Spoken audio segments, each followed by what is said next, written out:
जैसा कि हम जानते हैं आज 22 दिसंबर है और आज ही हम यानी हमारा भारतवर्ष गणित दिवस के रूप में इसको मनाते हैं, क्योंकि आज के दिन ही भारतीय महान गणितज्ञ श्रीनिवास रामानुजन का जन्म मद्रास प्रेसिडेंसी, जो आजकल तमिलनाडु में पड़ता है, के इरोड नामक गांव में हुआ था 1887 ईस्वी में। और उन्होंने गणित में बहुत ही विलक्षण प्रतिभा थी, बचपन से ही उनकी रुचि गणित के प्रति थी।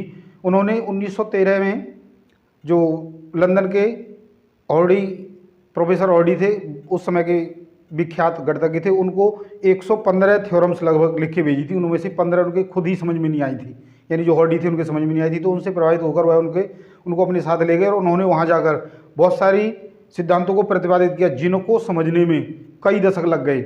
और उनसे संबंधित कुछ रोचक घटनाएं हैं, जैसे वह जब तीसरी कक्षा में पढ़ते थे तो उनके गुरुजी यानी उनके जो शिक्षक थे, उन्होंने इस प्रकार की एक घटना बताई कि जैसे 2 को 2 से भाग करते हैं तो 1 आता है, 1 को 1 से भाग करते हैं तो भी 1 आता है, 20 को 20 से भाग करते हैं तो भी 1 आता है। अर्थात यदि हम किसी नंबर को उसी नंबर से किसी संख्या को उसी संख्या से भाग करते हैं तो हमें उत्तर 1 प्राप्त होता है। तो रामानुजन ने जिज्ञासा बस ये पूछ लिया कि क्या 0 से 0 को भाग करेंगे तो भी 1 आएगा।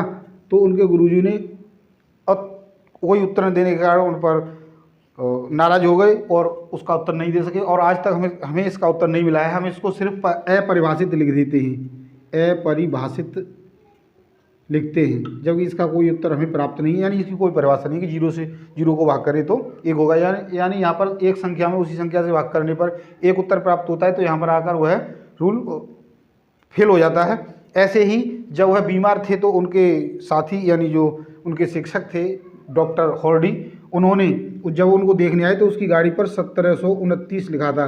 तो इन्होंने इसको कहा कि 1729 संख्या, जिसको हम रामानुज संख्या के नाम से भी जानते हैं, इसके बारे में उन्होंने कहा कि यह ऐसी संख्या जिसको हम 12 की घात 3 जमा में 1 और 10 की घात 3 जमा में 9 की घात 3 के रूप में लिख सकते हैं। तो इसको उन्होंने 12 की घात 3 को 1728 जमा में 1 बराबर 1729 प्राप्त होगा और ये 1000 प्लस 729 प्राप्त होगा, यानी 1729 प्राप्त होगा। तो ऐसे अद्भुत प्रतिभा के धनी थे श्रीनिवास रामानुजन, जिन्होंने सिर्फ 32 वर्ष की आयु में यानी 26 अप्रैल 1920 को उनका निधन हो गया। छोटी सी आयु में गणित की ऐसी सिद्धांत दिए जिन्हें समझने में हमें कई दशक लग गए।